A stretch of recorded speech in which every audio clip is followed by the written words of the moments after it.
Fala, torcedor do Verdão, mais um vídeo aqui no canal JP Palmeiras para trazer o pós-jogo do nosso Verdão, galera.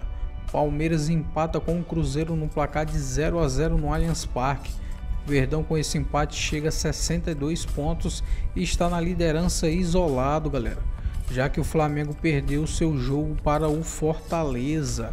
O Verdão que ainda ficou quase o segundo tempo aí inteiro com um jogador a mais que o Cruzeiro, que teve o Fabrício Bruno expulso, galera, mas não conseguiu aí as finalizações aí chegar ao gol. O Verdão que teve bastante dificuldade na partida aí para finalizar ao gol, galera. Tô deixando aqui para vocês o linha de passes com tudo aí sobre esta partida. Fica aí até o final do vídeo, não se esqueça de deixar aquele like, beleza? Tudo bem, William, prazer estar com você, André, Léo e fã de esportes. Não. Por quê? Porque não tem como não ter uma conexão com as competições que vêm no final de semana, que vêm no meio de semana. E aí eu falo as competições também por causa do Atlético ontem. Sim. São jogos, o Flamengo contra o Fortaleza, o Atlético contra o Ceará, o Palmeiras contra o Cruzeiro, são jogos que começam hoje, mas que tem um pouco do olhar para terça, para quarta e para quinta. Então, hoje não teve uma definição, nem ontem, uma definição. O Cruzeiro poderia ter complicado muito o campeonato para os outros dois. Uhum. Só que talvez tenha ficado pior para o Cruzeiro. O Cruzeiro agora tem um jogo a mais e uma distância, uma distância de 5 pontos. Vou lembrar que o Cruzeiro não perdeu em turno e retorno para os dois, né? Nem para Palmeiras nem para Flamengo. Sim. Vitórias em casa, empates fora. Exatamente. É incrível, né? O Cruzeiro se atrapalhou foi com times da parte de baixo. Exatamente, para esse mesmo Ceará. Tal. Então, talvez tenha ficado pior quando a gente pensa em luta pelo título para o Cruzeiro por causa da distância. A distância aumentou e o Cruzeiro continua tendo um jogo a mais. Ainda assim, não dá para falar que isso é definitivo, porque ainda tem rodadas pela frente. Essa distância pode ser removida, pode ser tirada daqui a algum tempo. E pensando que o Flamengo e Palmeiras têm jogos no meio de semana, eles podem daqui a muito pouco tempo voltar a estar 100% pensando no Campeonato Brasileiro. Então, não ficou ruim para o Cruzeiro apenas. Acho que para os outros dois... não é bom. O Flamengo tem uma queda de... A gente está falando de ontem, né? Mas não é para falar de ontem. O Flamengo tem uma queda de... A sensação é que assim, a sensação é que a gente vai falar do Palmeiras. Ontem já teve uma linha de passe falando sobre a derrota do Flamengo, a vitória do Fortaleza. Mas assim, o torcedor do Flamengo terminou ontem, à noite de sábado, de um jeito. Sim. Claro que ele está esperançoso com a Libertadores, tem vantagem, está ali pronto para uma decisão, né? Embora tenha o jogo de volta com o Racing, que não vai ser fácil, mas tem a vantagem, é favorito. Porém, ele termina a noite de ontem olhando para o brasileiro falando, caramba, agora o Flamengo vai abrir 3 pontos. O torcedor do Flamengo agora, neste exato momento, é o resultado que é o melhor resultado. Porque aí... O Cruzeiro não cola e o Palmeiras não dispara. Exatamente. Aí tem um tropeço ali do Palmeiras e tal, o Flamengo pode estar ali, mesmo com 3 pontos diferentes, estaria na briga, mas fica melhor ainda a situação, porque você fica ali por uma vitória, um empate do Palmeiras, o Flamengo às vezes passa à frente de novo. Então a sensação muda do sábado para o domingo, e era essa sensação que o Palmeiras teria que ter evitado em casa, o Bertozzi. Uhum. E não conseguiu. Você acha que entrou em campo muito do olhar para a quinta, do que aconteceu na quinta-feira passada, ou tem muito mérito do Cruzeiro em, de repente, ter segurado, também ter freado o Palmeiras? Tudo bem? Tudo bem, William. Boa noite. Boa noite, companheiros. Boa noite ao nosso fã de esportes. Boa noite. Eu vou voltar para a entrevista do Abel em Quito, que ele remeteu a uma frase que é muito relacionada ao Real Madrid, né? Que dos 90 minutos no Bernabéu são muito longos. Ele trouxe isso para o Allianz Parque. Hoje foram longos mesmo, né? Mas foram longos para assistir, né? Pelo amor de Deus. Gosta de um bom espetáculo de futebol, de fato foi decepcionado e nem jogadores, nem arbitragem, ninguém contribuiu para que a gente tivesse um grande jogo. Mas, assim, tinha um adversário do outro lado e o Cruzeiro merece todos os méritos, é redundante, mas merece todos os créditos. Estamos falando do terceiro colocado no campeonato. Na minha visão, o trabalho do Leonardo Jardim, ele só perde em relevância no campeonato para o do Rafael Guanais do Mirassol.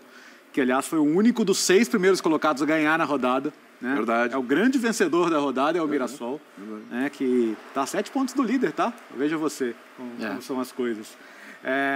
Mas não é um acaso o Cruzeiro ter esses resultados bons contra os times da parte de cima da tabela, porque ele sabe jogar esse tipo de jogo, né? Um time que tem hoje uma organização defensiva muito boa, sabe ocupar o campo, sabe a maneira de fazer as transições ofensivas. Muitas vezes é um time que sofre com a maneira que os adversários da parte de baixo da tabela jogam, né? Mais recuados, fechando um pouco mais de espaços. Então, às vezes, eu não me surpreendo que o Cruzeiro sofra com outro tipo de jogo e que nesse tipo de jogo como o de hoje ele se sinta mais numa zona de conforto. E isso aconteceu de novo. Digo a você, pelo que a gente está vendo ali, pelas defesas do Carlos Miguel, que mesmo tendo perdido um jogador no segundo tempo, o Fabrício Bruno com o segundo amarelo, se tivesse que ser um vencedor, seria o Cruzeiro. Pelo volume das chances criadas, pelo goleiro que mais trabalhou, ter sido o goleiro do Palmeiras, o Carlos Miguel, e pela atitude mesmo que o time demonstrou, mesmo depois de perder um jogador. Então, acho que não foi a noite mais inspirada do Palmeiras. A dupla de ataque, por exemplo, tão badalada, né, do Flaco e do Vitor Roque, teve uma participação muito discreta, muito discreta. E novamente. Eu não conseguiria assim, traçar um paralelo, porque não me pareceu um caso de cabeça na quinta-feira. Eu acho que o Palmeiras queria ganhar moral para quinta-feira. Inclusive colocando seu time principal. Queria sair de campo hoje falando, opa, vambora, vamos cheio de moral aqui para quinta-feira. O que o Marra fala de que o jogo do fim de semana faz parte do jogo do meio da semana, eu concordo totalmente. Era importante para o Palmeiras sair hoje batendo no peito e falando, vamos atropelar eles na quinta-feira. Mas o jogo de hoje, assim, claro que vai ter a sua história e que, de repente, na quinta-feira faz um gol com 5 minutos, o ambiente se transforma e vai saber. Mas hoje encontrou um adversário que, assim, não fez praticamente nada de errado no seu sistema defensivo. Né? O tamanho do resultado para o Cruzeiro, assim, claro, é um empate, o Cruzeiro poderia ter vencido e tal. É que, qual foi a última vez que o Palmeiras perdeu em casa? É difícil. Foi para o Corinthians. Copa do Brasil. Na Copa do Brasil. E a gente está falando de agosto. Sim. E de lá para cá, várias decisões de Libertadores, vários jogos importantes de Campeonato Brasileiro. Então, eu entendo que o Cruzeiro fica distante, mas o resultado não é um resultado é um resultado bom, sim, que os outros não conseguem normalmente. A gente não pode deixar de falar que o Cássio foi agredido no final do jogo, numa situação que não é pura e simplesmente alguém atirar um objeto para dentro do gramado, sim, o que já configura um caso de punição. E parece que identificaram ele levou uma garrafada nas costas. Era uma garrafa de plástico nas costas. E isso é grave. Isso é sério. Isso não é para ser tratado... É claro que tem as questões de identifica, não identifica, etc. Mas, né, isso não é um chinelo jogado para dentro do campo. Não, é uma agressão, sim, a um jogador adversário. Que pode render punição ao Palmeiras.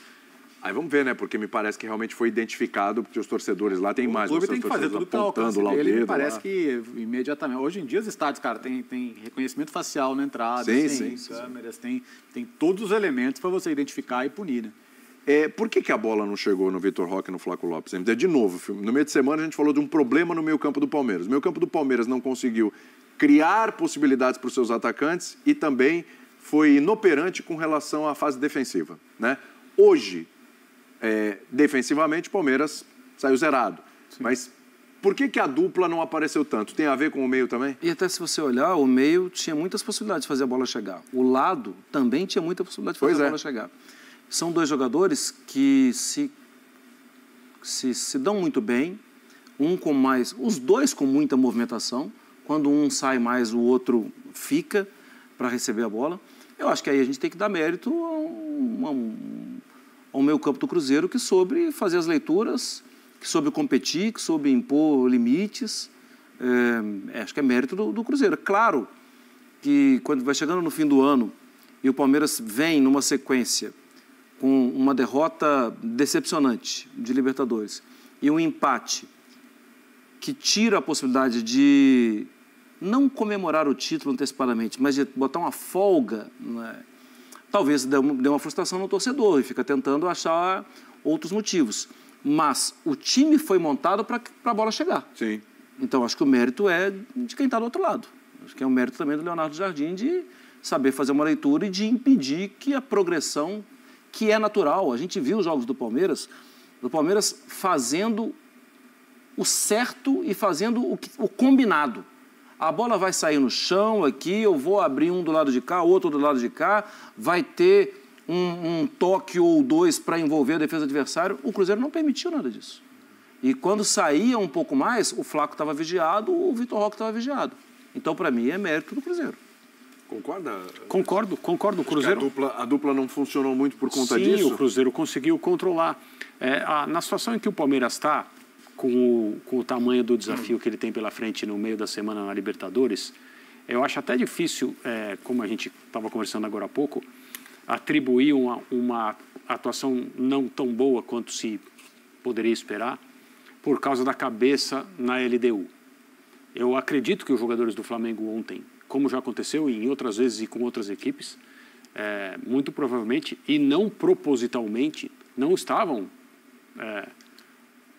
apenas focados na tarefa que tinha que ser realizada contra o Fortaleza. Eu acho que as coisas todas são carregadas e o Flamengo é favorito, eu tenho a opinião que o Flamengo vai se classificar, mas as coisas são muito importantes e você se conecta àquilo que, né, às vezes inconscientemente você dá mais valor. E é muito decisivo. Esse fim de ano é uma coisa, até pelo clima que se estabeleceu, extremamente importante em todos os níveis de todos os clubes. E os clubes envolvidos, claro, eu estou falando de dirigentes, comissão técnica, jogadores, torcidas, obviamente.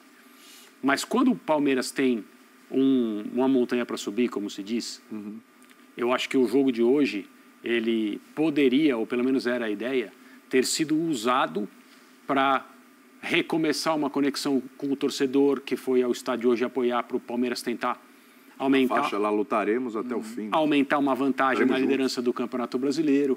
É como se fosse um preâmbulo para o que virá na noite da Libertadores, quando a LDU estará aqui em São Paulo. E o Palmeiras não conseguiu fazer isso hoje, não porque estava pensando no jogo contra a LDU, mas porque, de novo, enfrentou, pela segunda rodada seguida no campeonato, um dos líderes. E o Cruzeiro tinha muita coisa a ganhar hoje, porque o Flamengo perdeu ontem e ele tinha o confronto direto. Eu não acho que o Cruzeiro deixou de pensar em ser campeão. Acho que as declarações, principalmente do Jardim, somos outsiders nessa luta, o nosso foco é a vaga direta na Libertadores e tal. Mas as oportunidades estão aí. O que não significa que seja simples vir a São Paulo e ganhar do Palmeiras. O Cruzeiro poderia ter ganhado, de acordo com o Léo, a opinião dele, deveria ter. A grande chance de gol, se a gente não falar no gol que foi anulado e tal, foi essa no final que o Carlos Miguel salvou com o pé. Mas eu entendo que o Cruzeiro fez um bom trabalho defensivo hoje contra uma dupla de atacantes que dá problema para todo mundo quase. E que vem sendo responsável pelo momento em que finalmente a gente pode dizer que o principal elenco que o Abel tem nas mãos resultou em um grande time. Mas esse grande time não conseguiu ganhar jogos nas últimas 3 aparições que fez. E isso não é simples. Inclusive o time avassalador, que estava fazendo vários gols em sequência, fez 2 contra o Flamengo, mas na LDU parou e hoje no Cruzeiro também parou. São 2 jogos do Palmeiras sem fazer gols, algo que não acontecia há um bom tempo também. Aliás, nisso, é que eu estou curioso para ouvir o Abel com relação às substituições, se isso tem a ver com a parte física. Certamente tem e não funcionou muito bem, né? Pois é. Porque os dois saíram aos 17 do segundo tempo. Mesmo a gente falando que pouco acionados ou com dificuldade e tal, já sem o mesmo brilho de sei lá, 2 semanas atrás, ou uma semana, até porque o Vitor Roque fez gol na semana passada contra o Flamengo. Mas é importante a permanência da dupla. É fundamental, mas talvez ele tenha tirado por uma questão física. É que agora é fácil falar, porque o jogo já foi. Sim. Mas a gente percebendo como foi o jogo, talvez fosse melhor você colocar jogadores mais inteiros, né? Jogadores que tivessem mais condição de render desde o início. Mas, de novo, aí é muito engenheiro de obra pronta falar agora. Sim. Né? Eu acho que para ele tomar a decisão de... Como é que você vai tirar esses caras? Exato. Então, como é que você tira o Vitor? A gente discutiu isso aqui na quinta-feira. Como é que você não começa o jogo com eles, cara? Esse é o ponto, exatamente. Como é que você não... Um jogo... Olha, no sábado você tem a seguinte notícia. Olha, 1-0 Fortaleza. Como é que você não começa o jogo com os caras? Sim. E talvez ele tenha começado o jogo com os caras. É bom lembrar, Palmeiras hoje foi de Jefté porque o Piquerez tinha sido expulso e optou pelo Bruno Fux um pouquinho ali mais à frente da zaga, no lugar do Emi Martínez, que foi criticado pelo Abel no jogo contra a LDU. Aí tem alguma coisa ali. Até porque o meio mesmo tinha Andrés Pereira e Maurício, né? Exatamente. Então, alguém precisa pegar mais, né? Exatamente. E aí o Fux, no segundo tempo, em alguns momentos voltou um pouquinho, fez um pouquinho uma linha de 3, mas estava mais como volante, enfim. Foi só isso que ele mexeu. E por uma questão de expulsão. Então, assim, ele coloca o time principal, talvez o Abel tenha pensado, e nós vamos ouvir a coletiva daqui a pouco. Já que foi 1-0 ontem, vamos tentar no primeiro tempo abrir o placar e depois a gente tenta condicionar o jogo, faz as substituições necessárias. Talvez esses jogadores tenham entrado em campo sabendo que sairiam ali por volta dos 20 minutos do segundo tempo. Um plano, né? Porque deem o máximo que vocês podem nesse período, vocês não vão disputar o jogo inteiro, vão descansar para terem forças, energias para jogar contra a LDU. O jogador que entrou no lugar do Vitor Roque causou a expulsão do Fabrício Bruno. Exatamente. Uma bela jogada individual, se livrando de 3 marcadores, entre eles o Fabrício, a expulsão foi correta. E o Palmeiras poderia ter se beneficiado no final do jogo de ter um jogador a mais. A gente fala do se não joga, não né? conseguiu fazer isso. Se ele já estivesse com um jogador a mais, com os dois em campo, certamente as substituições seriam diferentes. Outras. Exatamente. Mas o Alan teve que provocar a substituição. A expulsão. A expulsão. Porque, assim, o time cai, né? Mesmo entrando jogadores mais frescos, melhores fisicamente, você vê, o time cai de rendimento. O que me pegou? Mesmo com a mais. Ele não tinha nenhum homem de referência e o Palmeiras cruzou muita bola no final, né? Não teve paciência para trabalhar. Isso me chamou a atenção. A lucidez que faltou ao Palmeiras, porque assim, em nenhum momento o jogo me deu a impressão de 11 contra 10. E foi bastante tempo, né? O jogo teve o quê? 8 minutos de acréscimos, praticamente mais. Então foi quase meia hora de jogo com 11 contra 10. E olhando para o jogo, a gente não tinha essa impressão, né? E o Palmeiras tem muitos jogadores técnicos, né? Para você rodar a bola, cansar o adversário, inverter. E isso não aconteceu. Então me pareceu um time incapaz realmente de gerar a situação de superioridade mesmo com um homem a mais, né? Mesmo com um homem a mais é o que eu falei. Com as substituições, né? Com as substituições. Porque você perde... não é que você ganha mais espaço. É que, obviamente, você ganha mais espaço, porque o Cruzeiro ficou com 10. Mas os jogadores que entraram não têm a característica de segurar 2 jogadores. Por exemplo, o Flaco pode fazer isso, o Vitor Roque também pode fazer isso. Sim. O Sousa e o Alan são jogadores de características diferentes. A entrada do Sousa parecia que ia melhorar, né? A do Alan também. A do Alan também. Quando eles entram, a primeira impressão já é boa, mas não se sustenta por muito tempo. E o Palmeiras não está muito acostumado a jogar sem um jogador mais perto do gol. Há quanto tempo o Flaco é um jogador... nas temporadas anteriores, o Flaco ele era, inclusive, questionado. Mas há quanto tempo ele não é questionado e quanto tempo ele entrega bem? Já tem muito tempo. Muito. E já tem um tempo que ele e o Vitor Roque, desde o final do Mundial, né? Desde o pós-Mundial, já tem um bom tempo que ele e o Vitor Roque se dão muito bem. Então, assim, o Palmeiras meio que perdeu essa, né? De jogar sem um jogador com aquela característica. A gente está vendo aí as defesas do Carlos Miguel. Foram 2 defesas muito boas, difíceis. A da falta, excelente, e a envergadura dele ajuda demais. E a gente teve também aquela defesa que o André lembrou aqui, daqui a pouco a gente vai ver para quem está acompanhando a gente na TV, né?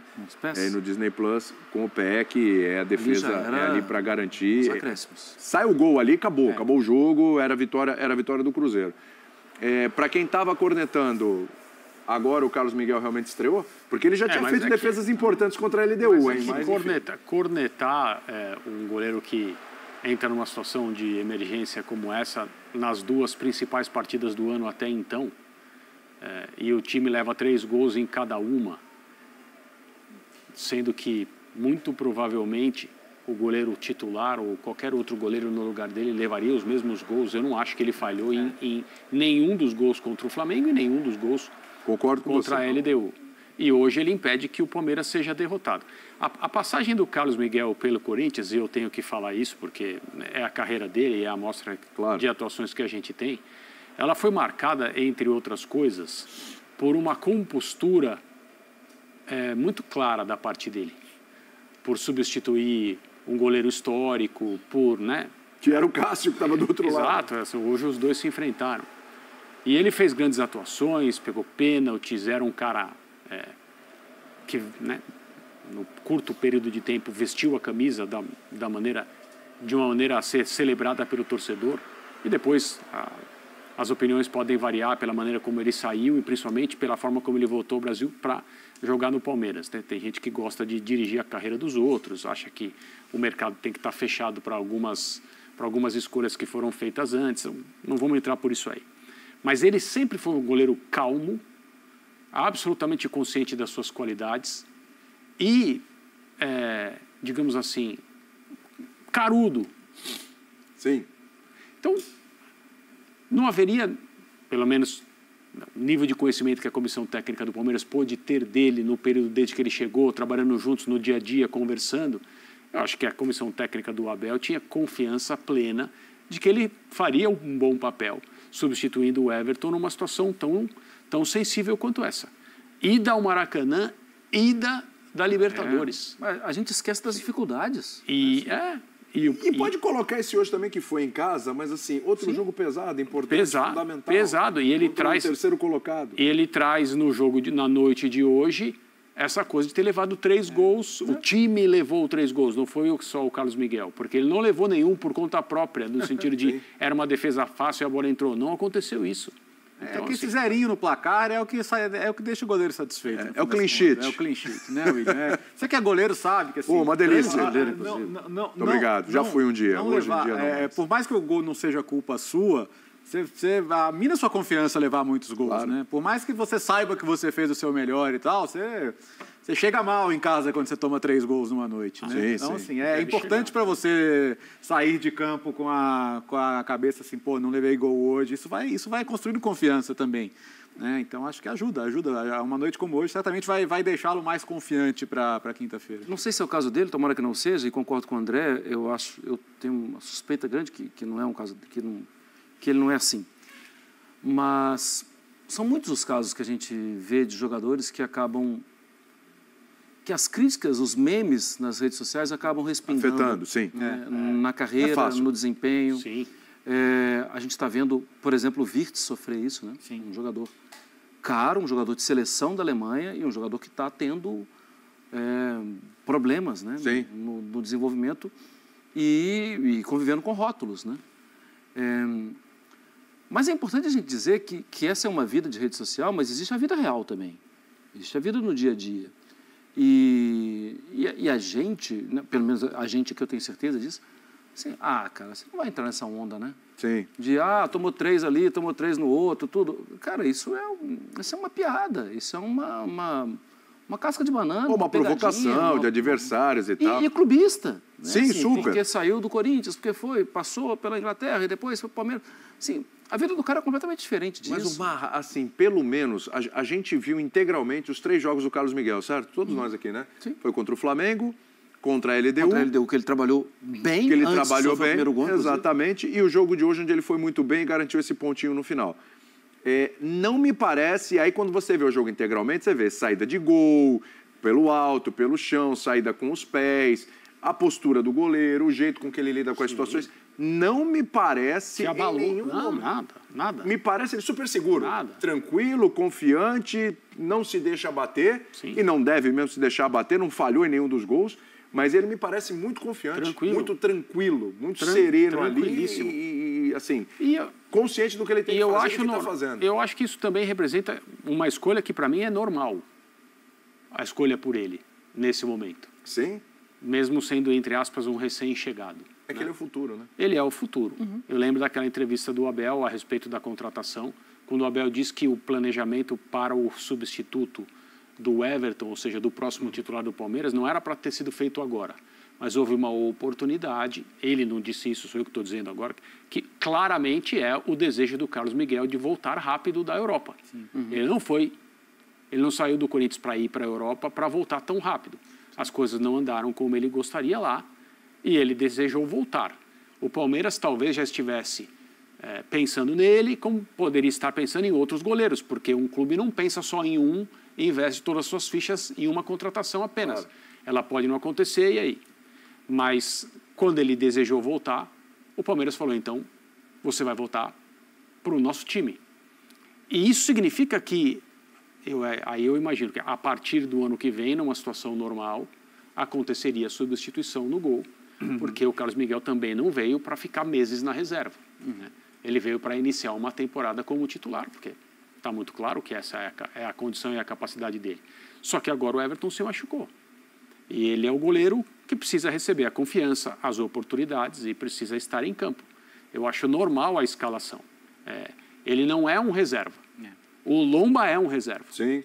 Então, é ele que tem que jogar. E zero críticas ao Lomba, né? É apenas a constatação de uma situação de como as coisas são feitas, né? As escolhas são feitas ali em relação ao gol. Exatamente. Então é isso, torcedor do Verdão, valeu por chegar até aqui no final do vídeo, não se esqueça de deixar aquele like, beleza? Se você ainda não for inscrito aqui no canal, já se inscreva, ative o sininho de notificação para não perder nada que eu posto aqui no canal. Falou e até mais!